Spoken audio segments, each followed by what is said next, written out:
Changes Mini DisplayPort to DisplayPort output.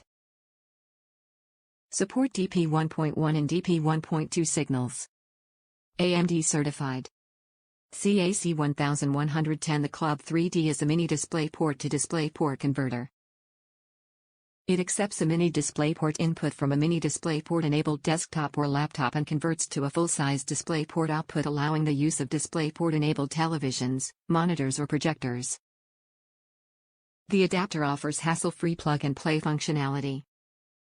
The Mini DisplayPort to DisplayPort adapter is compliant to the DisplayPort 1.2 specification and supports ultra high-definition resolutions up to 3840 by 2160p and AMD FreeSync. Supports resolutions up to 4K 60Hz 3840 by 2160p at 60 Hz. The adapter works with AMD, Nvidia and Intel graphics solutions and supports AMD FreeSync. Top reviews from the United States. Works well for Valve Index. This worked perfectly for connecting a Valve Index to a gaming laptop.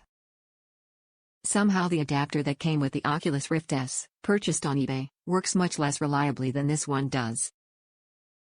I haven't had an issue with this adapter any of the couple dozen times I've used it now. The small wire on the dongle is my only complaint because it makes the length of the DP cable a few inches longer than the USB cable on the headset. It also has a natural twist to it for some reason, so one end of the dongle is twisted 90 degrees from the other end.